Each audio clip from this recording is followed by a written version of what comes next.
Hello, it's Davy Mooney coming to you from the University of North Texas, where I run the jazz guitar program. Benedetto artist. Here's the Sunnyside Records. Oh, look, Perrier Street got up in the front somehow. But Sunnyside Records collection, the latest is The Word.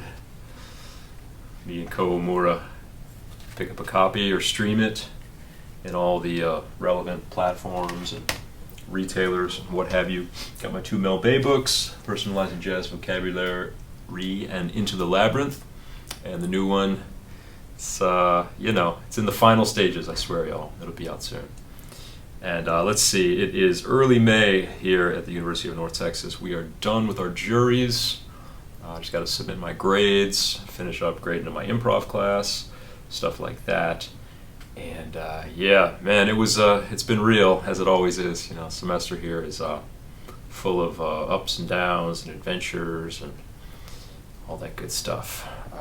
Good moments, bad moments, laughs, tears, smiles, cries, etc. But I don't want to talk about that. I want to talk about Someday My Prince Will Come, the tune from the movie Snow White, the 1937 Disney film that later became a jazz standard.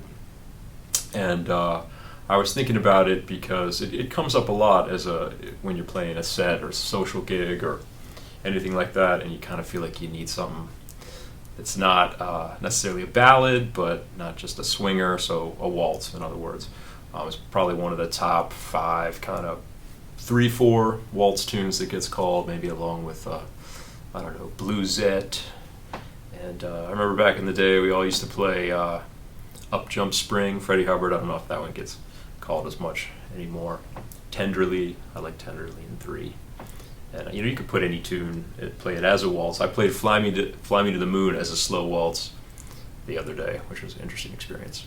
But anyway, yeah, Someday My Prince Will Come. So it's in that 1937 movie. I was watching clips on YouTube where it's actually in A flat. It's kind of interesting. And the lady, I forgot her name. I was just reading her name. Who did the vocals? Has that real kind of warbly. Soprano voice. It's very high. And Dave Brubeck does it in, I believe, 1957 on a record called Dave Digs Disney. And I was listening to that. They do it in F. And they have a few little differences in the chords to the more famous versions, which are, I would say, definitely Miles Davis, 1961, Someday My Prince Will Come, with, what's his name? I believe it's Jimmy Cobb, probably on drums. It's Wynton Kelly for sure. You have Hank Mobley and Coltrane playing solos, which is really interesting. You have the tune. Paul Chambers does that. It's in B flat, and he has that quarter note F pedal at the beginning, where Wynton Kelly lays down some nice like F sussy chords and also some like F altered chords. And a lot of the time, you call that tune on a gig, and the bass player will immediately start playing that F pedal. You get Miles, then you get Hank Mobley, then I believe Wynton Kelly, then Train. So it's interesting, you get the double tenor attack. And also there's a Bill Evans record. Probably my favorite version is the one on Portrait in Jazz from, maybe just the same year or the year before. Might be a little earlier, with Paul Motion and Scott LaFaro. Really great version of it. So basically, I think the chords as they come to us and as they are in the iReal phone app, which probably these days when you call that tune, the rhythm section will reach for their phones and pull up those chords, so you might as well know what's in there too. But tracks pretty closely to the Miles version, where you have a B flat major or B flat 6. Then the second chord is like a D augmented or a D dominant 7, sharp 5, then an E flat major 7, and then G7 will come, then C minor, someday, G7 will come, C minor, F7. So that's the first 8 bars, and it's like an A, B, A, C form. And I actually love those sort of sentimental, old-timey chord changes like that. B flat to D7 to E flat. So it's like B flat major, and it's like 5 of 3. I'm sorry, 5 of 6 is a 3 dominant. So it's kind of like 5 of a G minor, but instead of going to G minor, you go to E flat major, the 4 chord. And that's kind of cool because, the top part of an E flat major, if you arpeggiated from the third, you get a G minor. So you kind of make that. You kind of could think of it as, you know, G minor over E flat or something like that. It functions in a similar way. The 5-1, you know. Then you get 5 of 2. So a lot of cool secondary dominant action. Anyway, I like that old-timey sound. And I treat the D7 as if it were going to G minor, basically when I'm playing over it.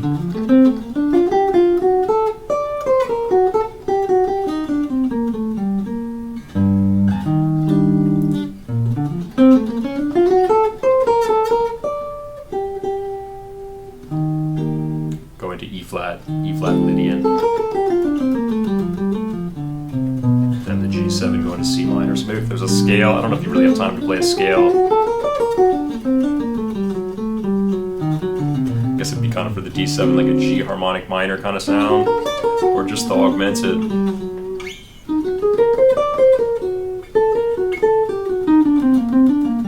E flat major, then the G7.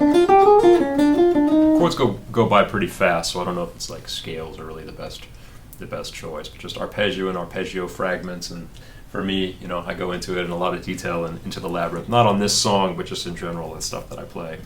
So that's the first 8 bars. So.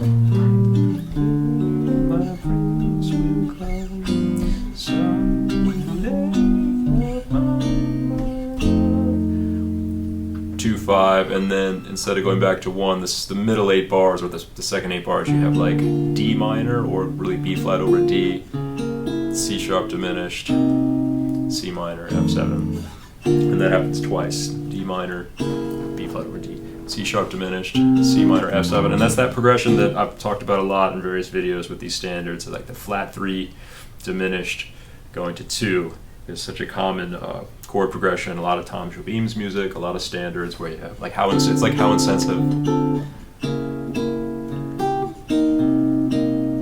then the Tom Jobim song goes to another chord after that. But so the way I think about that is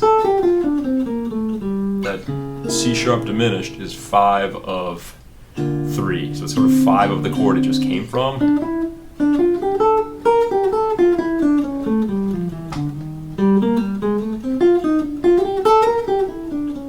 If I were going to assign a scale to it, again, you only have like 3 beats, but it's kind of like D harmonic minor, coming from D harmonic minor. Or I think of it as like an A7 flat 9 with a third in the bass. So I'll do stuff like that. And then just move it down to C minor, even though it's sort of functionally kind of, it's deceptive, right? It's 5 of the chord that it just came from, but then it goes down to C minor.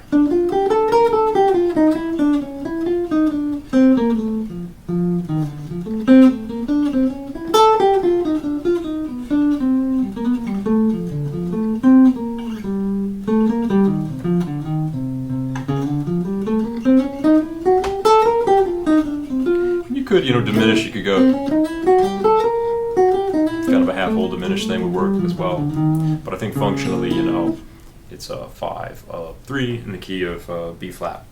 So then you go back to the second A, or the second A. I guess it is the second A because it's A, B, A, C. The third 8 bars, same as the first 8 bars: B flat major, D7 alter, E flat major, G7, C minor, C minor. Sometimes I make that a C dominant. F7, and then I think the Miles version and most versions where people play it these days is you have for the last 8 bars, the C section, you have like 2-5 to E flat, or just 5 for 2 bars to E flat 6, E diminished, and like B flat over F, G7, C minor, F7, top. So 2-5 to 4, and then you got that sharp 4 diminished, which is it's kind of going back to 1. I don't know, it's hard not to just get bluesy on that one, you know. It seems like the right thing to do, you know.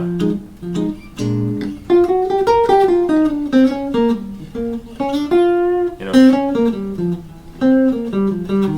to me it kind of feels more like a C7 going to like C7 going to F, but the F is actually B flat over F, like a what in classical music it's kind of a cadential, like a 1-6-4 or whatever. So, but I think it goes by so fast. I think I just kind of go bluesy on it, or it doesn't really seem like 5 of 3 to me. Even though it's all kind of the same notes, right? C sharp diminished and E diminished are the same. And that should kind of, technically, I guess you could think of it as the 3 chord with the 3rd in the bass. And then your mind starts to get fuzzy because it's also the 1 chord with the 5th in the bass. And it's, in the upper extensions, you kind of have all the same notes.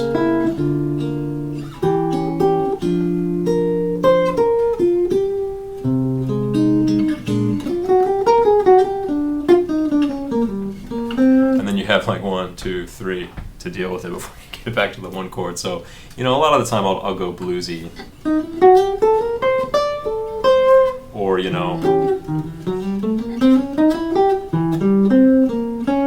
I'll play like a C7 chord from the 3rd kind of thing. C7 flat 9 with the 3rd in the bass, and the same with this one's A7 flat 9 with the 3rd in the bass. So.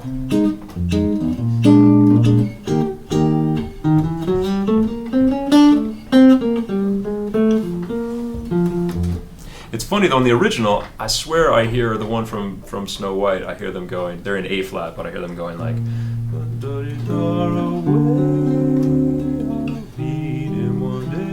that it's also like the same as the A sections. Instead of like a 2-5 to E flat, it's more like B flat 7, D7 again, or D augmented again, then E flat, E diminished. So, I don't know, kind of a different thing, but the way people play it these days, it's a 2-5. One other thing that I thought was interesting, I was listening to the Brubeck version. It's a really nice, like, long Paul Desmond solo. And I love, those of y'all that have watched his videos, I'm all about some Paul Desmond. I think he's one of the great jazz improvisers. Didn't really get a lot of, get his due necessarily as a heavy, like, jazz player due to the, I guess, the pop sort of association of Brubeck. But they're in F, right? So I'll tell the changes in R key. So what he does, they don't do the like B flat, D7, E flat. It's like, so he goes like B flat. Like I said, they're in the key of F, but in R key, the chords are like B flat major, E7 to E flat, which is really funny. It's kind of like what I don't like about what people sometimes do to "I'll Be Seeing You," the Brubeck version. They didn't want to really deal with that old-timey chord. Although I guess it wasn't that old-timey in 1957. It was 20 years old. That would be like me calling music from 2005 old-timey, which maybe my students would think was the case. What, like Radiohead Kid A or something? Is that old-timey music? What else came out in 2005?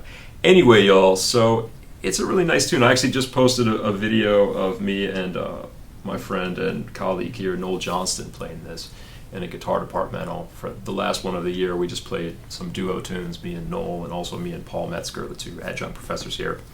And you just get up and call tunes, and Noel called this one, which we all know, of course, and the students know, so it's that we did a pretty like sort of straight guitar duo rendition, and with Paul Metzger we played My Funny Valentine, but kind of like medium up, a la Bill Evans and Jim Hall. So maybe I'll do a video on that song too, since that's such a common song. But anyway, I'm going to play a few choruses around sort of the Bill Evans tempo of Someday My Prince Will Come, and I hope you enjoy it. All right.